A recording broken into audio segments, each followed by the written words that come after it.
Hier, j'ai discuté avec des amis lors d'un dîner. C'était très agréable, un très beau panel, des personnes de qualité. Et nous avons également parlé d'investissement immobilier.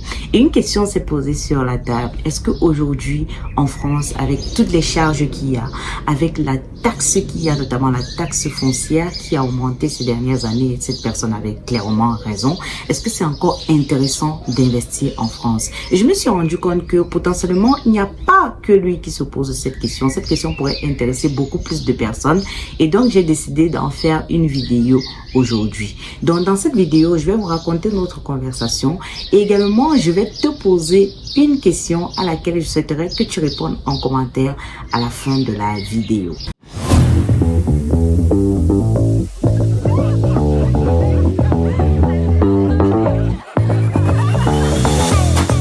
Bonjour à toi, si tu ne me connais pas, je suis Eugénie et sur ma chaîne, je te parle d'investissement immobilier et je te donne également des astuces pour pouvoir faire travailler ton argent. Si tu n'es pas encore abonné à ma chaîne, je t'invite à t'abonner. Je t'invite également à partager cette vidéo à un maximum de personnes qui s'intéressent à l'investissement immobilier et à l'investissement de façon générale. Et aussi, laisse-moi un commentaire si tu as aimé la vidéo.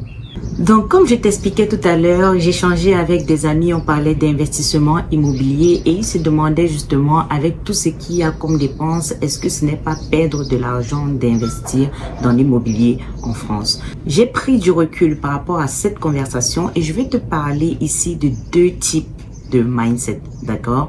Il y a le mindset de survie et il y a ce que j'appelle le mindset de l'investisseur, le mindset de l'aigle. Lorsque tu as un mindset de suivi, lorsque tu vas vouloir investir ou alors penser à un projet, tu vas avoir d'abord un moment de peur, un moment où tu vas te dire qu'il faut te faire plein de réflexions. Pourquoi? Parce que en général, tu n'as pas assez de connaissances. En général, tu n'as pas assez de recul.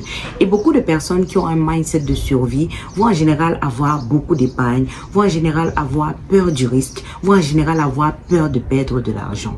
Si tu es dans cette situation aujourd'hui, moi, je vais te dire que à partir du moment où tu auras décrypté comment est-ce que ça marche, tu auras compris le système de l'immobilier, tu n'auras forcément plus ce type de problème parce que tu auras la connaissance qu'il faut et le recul qu'il faut pour te faire comprendre que, en fait, les charges, ce n'est pas un problème. En fait, la taxe, ce n'est pas un problème. Du moment où tu penses investissement, tu dois penser performance. C'est la performance qui compte, c'est la rentabilité qui compte, quel que soit le domaine dans lequel tu investis.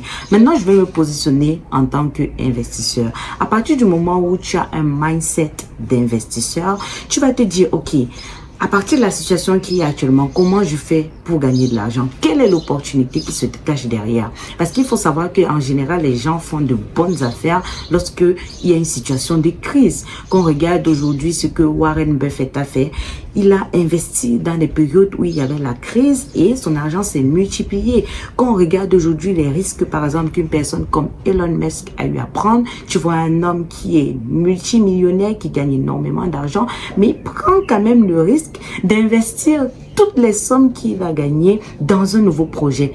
Est-ce que toi, aujourd'hui, ton mindset te permet d'arriver à là? Est-ce que ton mindset te permet, en fait, de faire ce type d'investissement? C'est pour te dire que si tu veux gagner une certaine somme d'argent, il va falloir que tu transformes complètement ton mindset, en fait. Il va falloir que tu transformes complètement ta façon de réfléchir. Et ce qui va, en général, une fois de plus, t'éloigner de ton objectif, ça va être de la connaissance. À partir du moment où quand tu investis dans l'immobilier, tu es capable de comprendre qu'il y a des systèmes qui sont mis en place pour te permettre de défiscaliser un certain nombre de choses, tu verras forcément l'investissement immobilier différemment.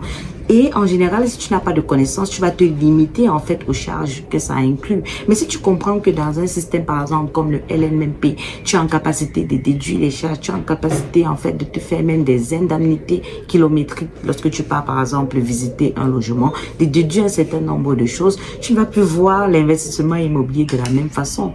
À partir du moment où tu sais que si tu crées par exemple une SCI, tu es en capacité en fait de faire des bilans positifs et d'enchaîner des investissements immobiliers, par exemple ne plus être plafonné par le taux d'endettement qu'une personne qui n'investit qu'en nom propre va subir, tu comprends que tu vas commencer à réfléchir différemment. Et c'est la raison pour laquelle je suis en train de vous dire depuis un petit moment, venez au programme d'immersion que j'organise du 22 au 24 juin. On va parler d'un certain nombre de choses et je vais partager l'expérience que moi j'ai dans l'immobilier afin que toi aussi tu puisses te lancer, même si tu pars de zéro, pour pouvoir te développer dans l'investissement immobilier.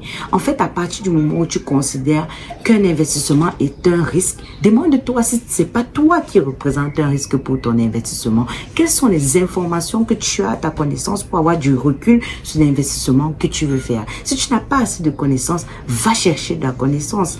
Et si tu vas chercher de la connaissance, derrière, passe à l'action. Mais arrête de laisser ton argent dormir parce que forcément, ça subit l'inflation.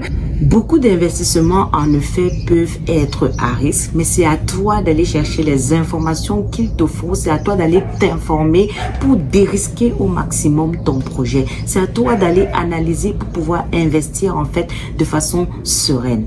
Et c'est ce que je t'encourage à faire. Une fois de plus, arrête de faire dormir ton argent. Surtout si tu es en CDI, fais multiplier ton argent. Et si tu as pour ambition de faire shifter ton mindset en 2025, passer du mindset de survie au mindset de l'investisseur, notamment investisseur immobilier, je t'invite à mon événement une fois de plus du 22 au 24 juin. On va t'aider à trouver des biens rentables. Avec mon équipe, tu vas pouvoir apprendre à monter des dossiers bancaires solides et on va t'aider à structurer tes investissements afin que tu puisses avoir une fiscalité optimale. Tu peux déjà t'inscrire, j'ai mis le lien dans la barre de description. Alors, la question que j'ai envie de te poser à la fin de la vidéo, c'est quel est ton mindset? Est-ce que tu as plutôt un mindset de survie ou alors est-ce que tu as un mindset d'investisseur? Comment est-ce que tu te positionnes? Est-ce que tu vois les crises? Est-ce que tu vois les problèmes comme des opportunités et tu essayes de comprendre, de te positionner pour analyser la situation et en profiter? Ou alors, est-ce que tu es plutôt du genre, je garde mon épargne, je ne veux surtout pas y toucher, je ne veux pas prendre de risques, si aujourd'hui je perds tout, comment ça va se passer?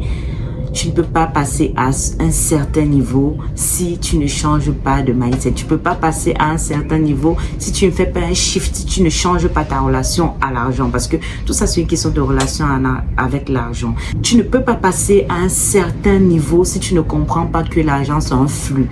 Tu peux perdre, mais ça ne veut pas dire que tu ne peux pas rebondir. Donc, je t'invite vraiment à passer dans un mindset de croissance. Je t'invite à aller chercher de la connaissance pour dérisquer au maximum tes projets. Si tu as aimé cette vidéo, mets un like, partage-la et surtout laisse-moi un commentaire pour me dire quel est ton mindset. On se retrouve dans la prochaine vidéo. Bye bye.